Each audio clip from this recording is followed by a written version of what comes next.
तुम्हारा दिल नहीं भरा 6 दिसंबर से? तुम्हारा दिल नहीं भरा दिल्ली की सड़कों पर हमारे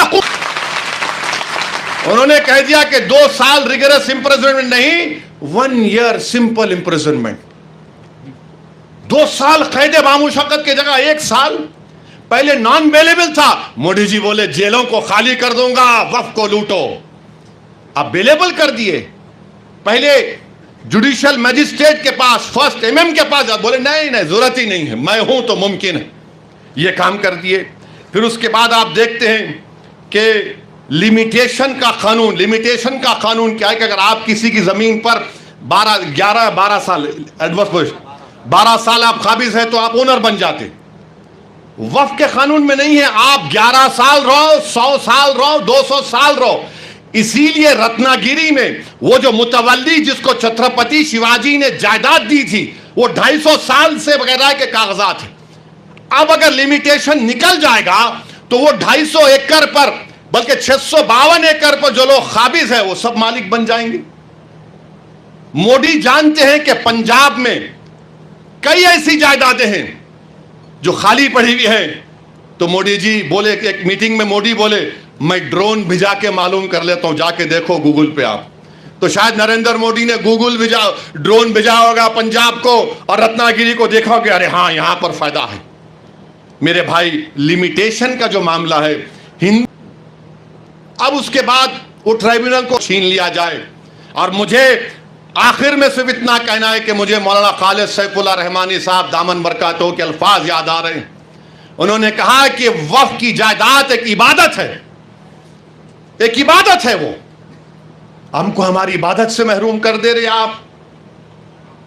दरगाह सलीम चिश्ती है, बाज ऐसे रंग बिरंगी कपड़े पहनकर मोदी के पैर छूने वालों, तुम्हारे बाप दादा की खबरों को जब छीन लिया जाएगा तुमको अंदाजा होगा।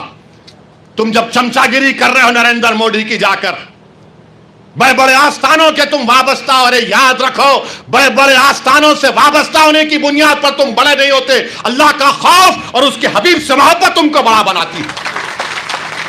वहां जाकर बोल रहे नहीं ऐसा नहीं है। अरे तुम्हारे बाप का है ये वक्फ, तुम्हारे बाप का वक्फ है ये अल्लाह के नाम पर किया गया वक्फ है। इसका मालिक अल्लाह है, सुबह क़यामत तक इसका मालिक अल्लाह रहेगा।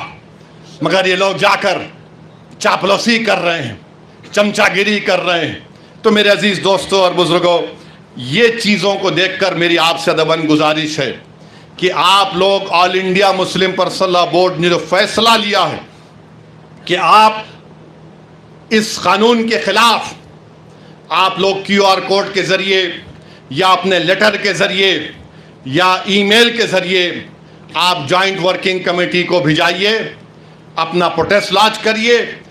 15 सितंबर तक आखिरी तारीख है, या तो अंग्रेजी में होगा या हिंदी में होगा।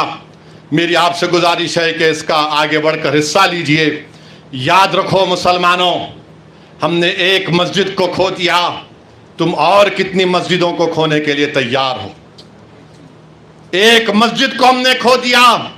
याद रखो, अगर यह खुदा ना खास्ता कानून बनेगा तो सिर्फ काशी मथुरा नहीं, कोई मस्जिद नहीं बचेगी भारत में जो झगड़े शुरू हो जाएंगे। मस्जिदों को बंद कर दिया जाएगा, कलेक्टर बोलेगा नहीं मस्जिद नहीं है, खानखाहों को, दरगाहों को बंद कर दिया जाएगा। इस तरह का गंदा कानून नरेंद्र मोदी बना रहे हैं। और अजीत पवार का मैंने एक इंटरव्यू पढ़ा अखबार में, उन्होंने कहा कि हम महाराष्ट्र के विकास के लिए मोदी का साथ दे रहे हैं, सेकुलरिज्म पर हम कॉम्प्रोमाइज नहीं करे। तो अजीत पवार, अगर सेकुलरिज्म तुम में जिंदा है तो तुम खुलकर इसकी मुखालिफत करो। बोलो तुम जाकर मोदी को यह कानून गलत है। जो छत्रपति शिवाजी को मानने वाले हैं, क्या तुम भूल गए कि छत्रपति शिवाजी ने रत्नागिरी में उस दरगाह को 652 एकड़ जमीन दी थी? ये कौन सी तुम्हारी मोहब्बत है? ये हमारी जमीन है, हमारी जायदाद है, अल्लाह के नाम पर इसका मालिक अल्लाह है। तुम हमसे छीनना चाह रहे हो। तुम्हारा दिल नहीं भरा 6 दिसंबर से? तुम्हारा दिल नहीं भरा दिल्ली की सड़कों पर हमारे खून की होली खेलने से? तुम्हारा दिल नहीं भरा हमारे बच्चों का एनकाउंटर करने से? तुम्हारा दिल नहीं भरा बुलडोजरों से हमारे घरों को तोड़ने से?